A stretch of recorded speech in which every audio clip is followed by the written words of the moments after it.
Hello, வணக்கம் எல்லாருக்கும். எப்படி இருக்கிறீங்கள்? நேற்று வந்து பேசிக்காக ஸ்டார்ட் அப் வந்து எப்படி பிஸ்னஸை ஸ்டார்ட் பண்ணலாம், எப்படி ரன் பண்ணலாம்னு சொல்லியிருந்தேன். நான் இன்றைக்கு என்ன சொல்ல போகிறேன்னு சொன்னால், சில ஆட்கள் இருப்பினும் அவை வேறு ஏதாச்சும் ஒரு ஃபீல்டில் இருப்பினும் அல்லது வேறு ஒரு தனி ஒரு வேலை ஒன்று வச்சிருப்பினும் அல்லது அவை என்ன செய்யணும்னு சொன்னால் வேறு ஒரு பிஸ்னஸ் ஒன்று செஞ்சு கொண்டிருப்பினோம். வேறொரு விஷயத்தை முக்கியமான ஒரு விஷயமா வச்சிருப்பினோம்.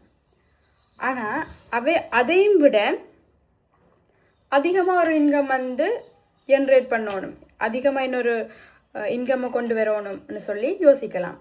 ஏண்டா இப்போ இருக்கிற சூழ்நிலைக்கு, இப்போ இருக்கிற சிச்சுவேஷனுக்கு நாங்கள் எவ்வளோ உழைச்சாலும் பத்தாதுன்ற நிலைமை தான் காணப்படுகிறது. அந்த அளவுக்கு வந்து எங்களோட ஸ்ரீலங்கா விலைவாசியில் நல்ல அடி வாங்கி கொண்டிருக்குது. இப்போ பெட்ரோலை பார்த்தா பெட்ரோலுக்கு விலை, மற்றது அரிசி பருப்புலேருந்து எல்லாமே விலை கூடி கொண்டு போகுது. நாளுக்கு நாள் மரக்கறிகள் விலை கூடி கொண்டு போகுது.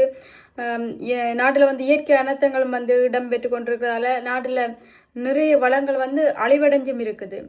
இப்போ அதில் விழுந்த அடி அப்படின்னு சொல்லி எங்களோட நாடும் வந்து நிறைய அடி வாங்கி கொண்டு இருக்குது. பொருளாதாரத்தில் நிறைய அடி வந்து வாங்கி கொண்டிருக்குது.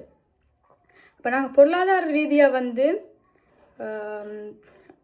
நாடும் அடி வாங்கி கொண்டிருக்கு, நாங்களும் அடி வாங்கி கொண்டிருக்கோம்னு சொன்னால், நாங்கள் எடுத்த உடனே கொண்டு போய் நாட்டை நிமித்தி வைக்கலாது. அதுக்கு நாங்கள் என்ன செய்யணும்னா, நாங்கள் நிமிந்து நிற்கணும். அப்போ அதுக்காண்டி நாங்கள் செய்கிற பிஸ்னஸ்கள் மூலமாக, நாங்கள் கொடுக்குற வரிப்பணம் மூலமாக தான் இந்த அரசாங்கம் வந்து இந்த நாட்டை வந்து அடுத்தடுத்த கட்டத்துக்கு கட்டி எழுப்பி கொண்டு போகக்கூடிய மாதிரி இருக்கும். அதால் நாங்கள் என்ன செய்யணும்னா, நாங்கள் செய்கிற பிஸ்னஸை வடிவா செய்யணும். அதே நேரம் நாங்கள் சரியான முறையில் அரசாங்கத்துக்கு வரியையும் வந்து கட்டிக்கொள்ளணும். இப்போ நாங்கள் வந்து நினைக்கலாம், சிலாக்கள் வந்து வரியை வந்து கட்டாமல் என்ன செய்யணும்னு சொன்னால், அவை வந்து சும்மா அரசாங்கத்துக்கு வரி கட்டாமல் வேறு யாருக்கும் அந்த காசை வந்து யாருக்கும் உதவி செய்யலாம்னு சொல்லி நான் கூட செய்கிற ஆக்களும் இருக்கிறேன், நான் பார்த்துருக்கேன். ஆனால் அப்படி செய்கிறத விட நாங்கள் அரசாங்கத்துக்கு வந்து வரியாக செலுத்தும் போது அந்த வரி வந்து நிறைய தேவைகளுக்கு வந்து பயன்படுது. அது வந்து எங்களோட நாட்டை பலப்படுத்தவா இருக்கலாம், அல்லது ஒரு தொழில் வாய்ப்பை ஏற்படுத்துறதுக்காக இருக்கலாம், அல்லது அரசு ஊழியர்களுக்கு சம்பளம் வழங்க போகிறதா இருக்கலாம். அப்படி நிறைய விஷயங்களுக்கு வந்து பயன்படுது. அதால் நாடு வந்து இன்னும் மேலும் வளர்ந்து கொண்டு போகிறதுக்கான சந்தர்ப்பம் இருக்குது. அப்போ நாங்களும் வளரணும், எங்களோட நாடும் வளரணும்னா நாங்கள் என்ன செய்யணும்னா, நாங்கள் நல்ல ஒரு பிஸ்னஸ் ஒன்று செய்யணும். அதில் வர இன்கம்மை நாங்கள் எடுத்துக்கொண்டு அதில் டேக்ஸை வந்து எங்களோட அரசாங்கத்துக்கு நாங்கள் பே பண்ணி கொண்டு இருக்கணும். ஸோ அதுக்காண்டி நாங்கள் வந்து நிறைய பிஸ்னஸ்கள் வந்து செய்கிறோம். ஆனால் நிறைய பேர் வந்து டேக்ஸுகளை வந்து பே பண்ணுறதில்லை. இப்போ எல்லாருக்குமே வந்து இப்போ டேக்ஸ் நம்பர் வந்திருக்கு. அதுகளை வந்து சரியாக பார்த்து ஃபாலோ பண்ணி பே பண்ணி கொள்ளுவோம். அதை விட முக்கியமான விஷயம் என்ன சொல்ல வந்தனாண்டா, இப்போ நாங்கள் இதில் சொல்ல வந்த முக்கியமான விஷயம் என்னென்னு சொன்னால், இப்போ நாங்கள் ஆல்ரெடி பிஸ்னஸ் செய்கிறோம். இப்போ எங்களுக்கு அதில் வர இன்கம் சில நேரம் காணாமல் இருக்கலாம், இல்லை போதாமல் இருக்கலாம். நாங்கள் அதை விட இன்னும் கொஞ்சம் அதிகமாக செய்யணும். நாங்கள் ஆல்ரெடி ஏதாச்சும் ஒரு பிஸ்னஸ் செஞ்சு கொண்டிருக்கிறோம், இல்லாட்டிக்கு நாங்கள் ஒரு வேலையை ஒன்று செஞ்சு கொண்டிருக்கோம், எங்களுக்கு ஒரு இன்கம் சோர்ஸ் ஒன்று வந்து கொண்டிருக்கு. ஆனால் எங்களுக்கு வருஷம் முழுக்க மினக்கட்டு ஒரு கடையை போட்டு ஒரு பிஸ்னஸ் செய்கிற ஐடியா இல்லை. ஆனால் ஒரு குறிப்பிட்ட டைமை ஒதுக்கி நாங்கள் வந்து ஒரு இன்கம் வந்து ஜென்ரேட் பண்ணணும்னு சொன்னால் நாங்கள் என்ன செய்யலாம் என்ற பற்றி தான் சொல்ல போகணும். இதில் வந்து முக்கியமாக அந்த சீசனபிள் பிஸ்னஸ்ன்னு சொல்லி இருக்குது. ஃபுட் இண்டஸ்ட்ரி ஆகளுக்கு தெரிஞ்சிருக்கும். இந்த சீசனுக்கு இந்த உணவுப் பொருள் வந்து சரியான மலிவாக கிடைக்கும். அதை எடுத்து சரியான முறையில் பதப்படுத்தி வச்சிங்கன்னு சொன்னால் அந்த உணவுப் பொருள் கிடைக்காத நேரத்தில் வந்து அது நல்ல விலைக்கு விற்றுக்கொள்ளலாம். இப்போ அது ஒரு பிஸ்னஸ். அதை விட நீங்கள் அந்தந்த குறிப்பிட்ட டைமில் வந்து சில நேரம் வந்து ஒரு நாட்டின் பொருளாதார ரீதியாகவோ அல்லது நாட்டில் பிரச்சனை வரைக்கில் ஒரு பிஸ்னஸ் ஐடியா வந்து உருவாக்கலாம். கொழும்புல வந்து கூட அது வந்து நடந்து கொண்டிருக்கு. கொரோனா வந்த நேரம் எல்லாரும் வந்து நிறைய பேர் மாஸ்க் விற்பனை செய்கிறதுக்கு வழிகிட்டவை. இந்த மாஸ்க் வந்து விற்பனை செய்து கார் எடுத்த ஆக்கள் கூட நாங்கள் பார்த்துருக்குறோம். என்ற அந்த அளவுக்கு வந்து அதை வந்து அந்த குறிப்பிட்ட டைமுக்குள்ளே அந்த டார்கெட்டை வந்து முடிச்சிருக்கணும். அப்படி செய்கிற பிஸ்னஸ் இருக்குது. அதோட நான்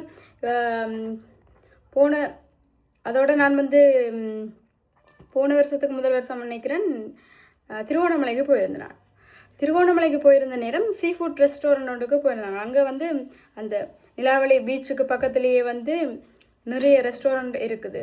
அப்போ அதில் வந்து சீ ஃபுட் ரெஸ்டாரண்ட்டுக்கு போனாங்க. சாப்பாடு வந்து நல்ல டேஸ்ட்டாக இருக்கிறது. அப்போ அதுக்காண்டி திருப்பி அந்த அங்கே நிற்கும் வரைக்கும் அங்கே தான் போனாங்க. அப்போ நாங்கள் அவைகிட்ட விசாரிச்சு நாங்கள் இதுக்கு நீங்கள் எவ்வளோ ரெண்ட் கொடுக்குறீங்க, எவ்வளோ உங்களுக்கு இன்கம் வருது, அந்த மாதிரி எல்லாம் விசாரித்த நேரம் அவை சொன்னவே என்னன்னு சொன்னால், நாங்கள் 60,000 ரூபா இதுக்கு வந்து வாடகை பணம் வந்து செலுத்துகிறோம். ஆனால் அந்த நீங்கள் நினைக்கிற மாதிரி அது ஒரு பெரிய பில்டிங்கோ ஒன்றும் இல்லை. சரியா, ஒரு ஓலியால் கட்டின குடிசை மாதிரி தான் இருக்குது. முன்னுக்கு ஆக்கள் நீட்டுக்கு இருந்து சாப்பிட்றதுக்கும் உள்ளுக்கு இருந்து சமைச்சு போட்டு அவையை கொண்டு வந்து எங்களுக்கு பரிமாறிவினோம். அப்படி ஒரு சின்ன ஒரு இடம் 60,000 ரூபாய்க்கு மாதம் வாடகை வந்து கொடுத்து கொண்டிருக்கணும். அப்போ நான் கேட்டேனான், இப்போ 60,000 வருஷத்துக்கு இவ்வளோ வரும் அப்படின்னு சொல்லி பார்த்துட்டு கேட்டேனான், அது உங்களுக்கு கட்டுப்படி ஆகுதா என்னமான்னு சொல்லி. அப்போ தான் அவைய ஒரு விஷயம் சொன்னவே, இது வந்து நாங்கள் வருஷம் ஃபுல்லாக வந்து இந்த பிஸ்னஸ் செய்ய மாட்டோம், நாங்கள் 3 மாதம் மட்டும்தான் இதில் வந்து பிஸ்னஸ் செய்வோம், மிச்ச மாதம் வந்து நாங்கள் கடையை பூட்டிடுவோம். ஏன் அப்படின்னு சொல்லி கேட்டு நான், அந்த 3 மாதம் 4 மாதம்தான் டூரிஸ்ட் வார டைம். டூரிஸ்ட் வார டைமில் வந்து அவை வந்து ஒரு 500 ரூபாய்க்கு விற்கிற உணவை வந்து 1,500, 2,000, 3,000 அப்படின்னு சொல்லி நல்ல ஒரு விலைக்கு விற்பனை செய்வேன். ஆனால் அதே நேரம் வந்து அதே ஊரில் இருக்கிறாக்கள் வந்து அந்த உணவுப் பொருளை எடுக்கிறேன்னு சொன்னால் அந்த விலைக்கு எடுத்துக்கொள்ள மாட்டேன். அப்போ அதால் அவைக்கு அது நட்டம்ன்றதால அவை அப்படி கஷ்டப்பட்டு இருந்து 500 ரூபாய்க்கு அந்த சாப்பாடை கொடுக்குறதுக்கு நாங்கள் கடையை போட்டிகிட்டு இருக்கலாம்னு சொல்லி அந்த 4 மாதம் 3 தொடக்க 4 மாதம் மட்டும் அவைண்ட இன்கம்மை நல்ல ஹை இன்கம்மாக எடுத்துக்கொண்டு இருக்கணும். இப்படி வந்து பிஸ்னஸில் வந்து நிறைய யோசித்து புத்திசாலித்தனமாக செயல்படுற ஆக்கள் இருக்கணும். அந்த 3 மாதமாகவே செஞ்சுட்டு அந்த மிச்ச காலம் வந்து அவை ஃப்ரீயாக வேறு ஏதாச்சும் ஒரு தொழிலை செய்யலாம், வேறு ஏதாச்சும் ஒரு பிஸ்னஸ் செய்யலாம். அப்படி வேறு ஒரு விஷயத்துக்குள்ளே வந்து அவை இன்வால்வ் ஆகி செஞ்சு கொண்டிருப்பினோம். இப்போ நாங்கள் அப்படி ஒரு கடையை ஸ்டார்ட் பண்ணினோம்னா எங்களுக்கு ஒரு 3 மாதம் மட்டும்தான் பிஸ்னஸ் வருதுன்னு சொன்னால் நாங்கள் அந்த 3 மாதம் மட்டும் திறந்துட்டு மிச்ச வருஷம் ஃபுல்லாக போட்டி இருக்கிறதுன்றா எங்களுக்கு அது கஷ்டமாக இருக்கும். அப்போ நாங்கள் என்ன செய்வோம், பிஸ்னஸ் வராட்டிலும் அந்த கடைசி மாதம் வரைக்கும் நாங்கள் திறந்துருக்குறோம். நாங்கள் அப்படித்தான் இங்கெல்லாம் வந்து கூட அப்படித்தான் நடக்கிறது. ஏன்னு சொன்னால் அந்த மாதம் வாடகை அநியாயமாக கட்டுறோம் அந்த மாதிரியெல்லாம் யோசிக்கிறோம். அப்படி இல்லை, சில நேரங்களில் வந்து நாங்கள் நினைப்போம், நாங்கள் இதுக்கு ஒரு 2,500 ரூபா 3,000 ரூபா வாடகையை கட்டி போட்டு நாங்கள் இந்த கடையை பூட்டி வச்சிருக்கிறால எங்களுக்கு நட்டம் பெறும்னு சொல்லி. ஆனால் அவங்க எப்படி யோசிக்கிறாங்கன்னு சொன்னால், இதுக்கு இப்படி துறந்து நாங்கள் இவ்வளோ கஷ்டப்பட்டு நின்று நாங்கள் நட்டப்படுறதுக்கு நாங்கள் வேறு இன்னொரு நல்ல ஹை இன்கம் வர ஒரு பிஸ்னஸை வந்து அந்த டைமுக்குள்ளே செய்யலாம்னு சொல்லி அதை நோக்கி போகிறாங்க. அப்போ அது வந்து எல்லாருக்கும் வந்து பாசிபிளாக இருக்குமெண்டா இல்லை, அது குறிப்பிட்ட ஆக்களுக்கு மட்டும்தான் அது வந்து சரியாக செட் ஆகும். இப்போ அதுக்கு பிறகு தான் நானும் இந்த விஷயத்தை யோசிச்சேன். ஏன்னா எங்களுக்கும் வந்து எங்களோட ப்ரொடக்ஷன் பிஸ்னஸ் ஒன்று இருக்குது, மற்றது நாங்கள் வேறு பிஸ்னஸ்கள் செய்து கொண்டிருக்கோம்.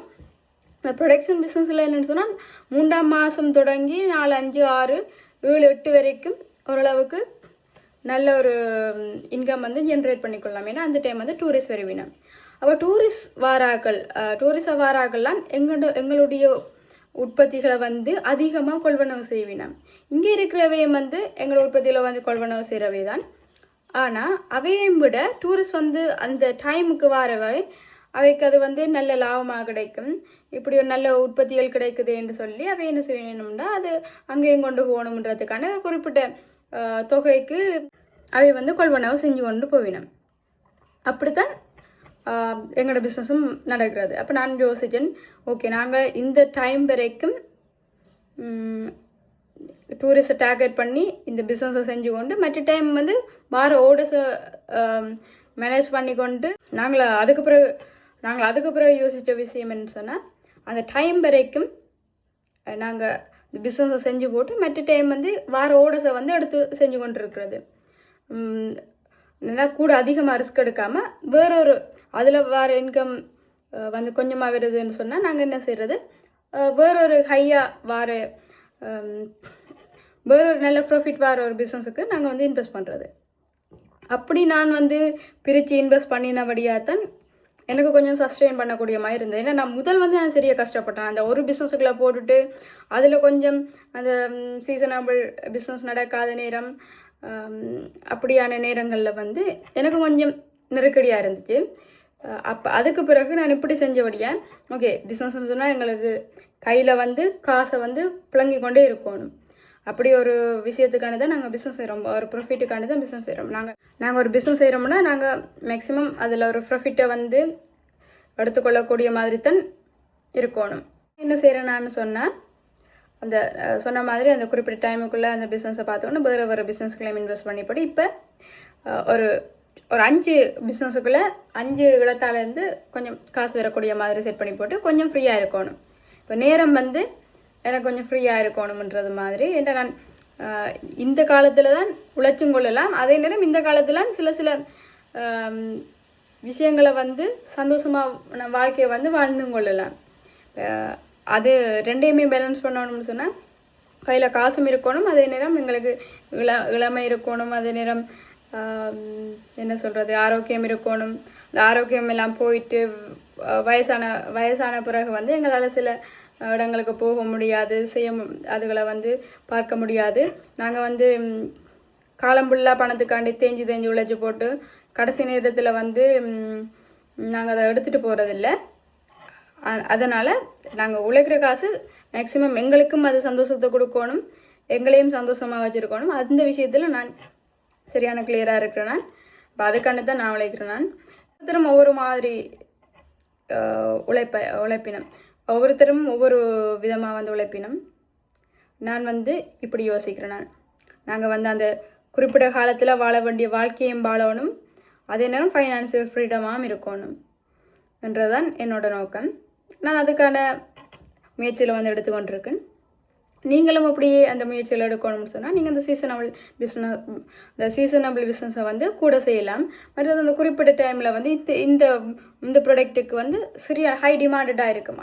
அந்த டைமில் வந்து நீங்கள் அந்த ப்ராடக்டை வந்து சேல் பண்ணலாம். அப்படி நீங்கள் யோசித்து அந்த பிஸ்னஸ் செய்யணும். எப்பயுமே வந்து டைமை வேஸ்ட் பண்ணக்கூடாது. காசை வந்து திருப்பி முளைச்சி எடுத்துக்கொள்ளலாம். உங்களோட டைம் வந்து போயிட்டுன்னு சொன்னால் திருப்பி எடுத்துக்கொள்ள இல்லாது.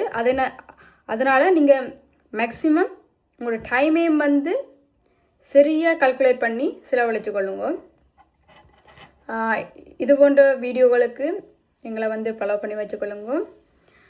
இது வரைக்கும் நிறைய பேர் வந்து சப்போர்ட் பண்ணி கொண்டிருக்கிறீங்க, நிறைய பேர் வந்து நிறைய கேள்வியெல்லாம் கேட்குறீங்க, சந்தோஷமாக இருக்குது. 1-2 பேருக்காச்சு இது வந்து பிரயோசனமாக இருக்குதுன்னு சொல்லும்போது எனக்கு அது ஓகே சந்தோஷமாக இருக்குது. நான் வந்து செய்த பிஸ்னஸ் நான் வந்து 2018 பிஸ்னஸ் ஃபீல்டில் இருக்கேன். கொஞ்சம் கொஞ்சமாக தான் நானும் வளர்ந்து வந்தேன். அப்போ நானும் சில விஷயங்கள் தெரியாமல் நாங்களும் அடி வாங்கியிருக்கிறோம். அதை நான் உங்கள்கிட்ட சொல்கிறேன்.